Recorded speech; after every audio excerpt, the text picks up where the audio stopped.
Hello, fellow Roadcrafters, and today is a big one. Patch Notes 1.5 was released, and with it comes a slew of changes and adjustments. But I think the most notable one that a lot will be probably happy about is the fact that they have removed the profanity filter when creating a company.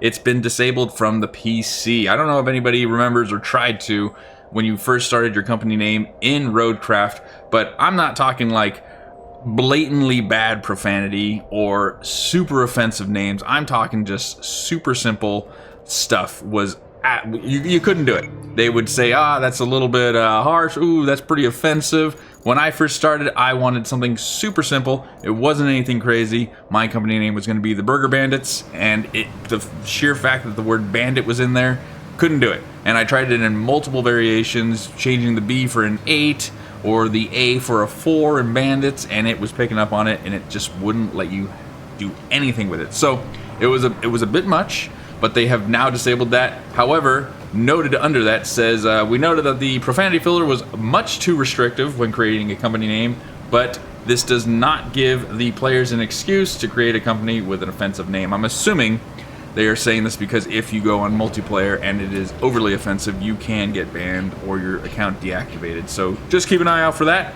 But that was a pretty big one. That was number one on the general fixes.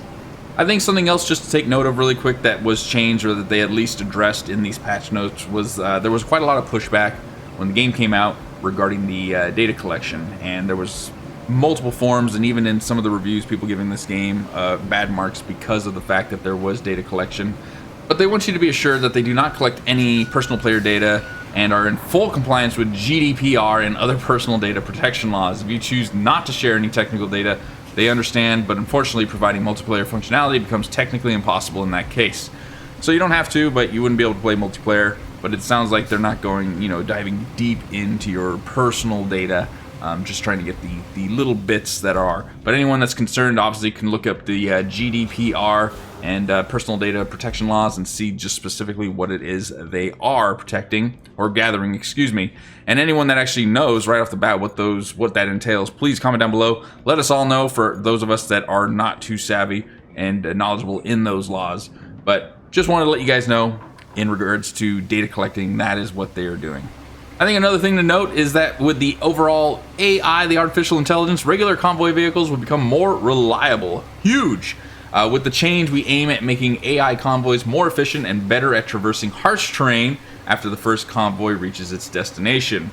Fixed an issue where AI does not dump sand when replenished during road construction. I haven't come across the AI not dumping the sand after it's replenished, but I have come across, and I think we all have come across, the AI in the convoys. It is as if we are hiring greenhorns, first day, never touched a heavy vehicle, and we are expecting them to traverse heavy terrain and deliver supplies, and they don't know how to traverse in the game. And then if God forbid they run into anything and everything and don't know how to reverse out of it, they just plow straight through it and try and continue plowing through a boulder rather than redirecting their course. That's my experience with the AI in this game, so I'd be interested to see just how much better they get. Will they start to reverse out? Will they continue to plow forward? Will they try and traverse these overall much better? I'm very excited to see that, and I hope to see a huge improvement going forward. Other things that they fixed is pretty big. The multiplayer. So for fixing an issue where the bridges built in multiplayer sessions were not saved for clients, so you would build the bridge and then your other clients would come in, and sure enough that bridge would not be saved. They'd have to rebuild it. Quite annoying.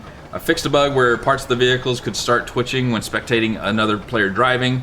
Not game changing or not game breaking, excuse me, but certainly very annoying. I have already been observing a lot of twitching in the graphical stuff as I'm driving around. I'm hoping they're fixing that. They fixed a bug causing the invite code to be missing if the player was kicked during loading screen before creating their own screen, or own session, excuse me. Fixed issues causing sound to sometimes disappear in co-op.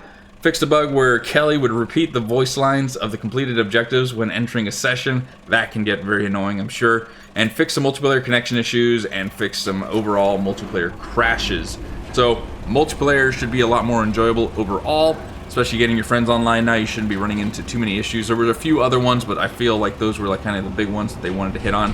I guess one more would be fixed a bug where vehicle UI disappeared for the host after being kicked from the car, or of the kicked guest.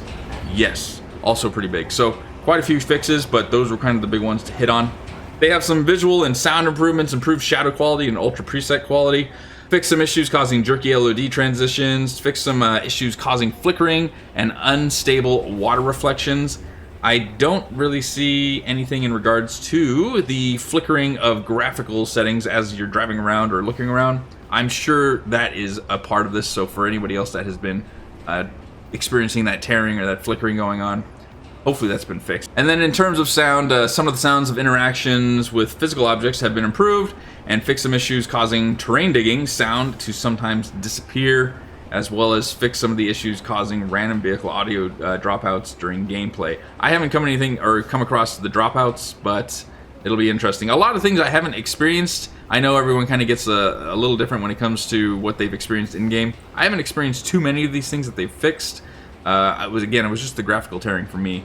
But overall, not a bad little first patch. Patch notes 1.5. You can get it in Steam. Go to the Roadcraft homepage, and it'll show you right there. If you already own the game, you'll see it right in the news station of the actual Steam Roadcraft page.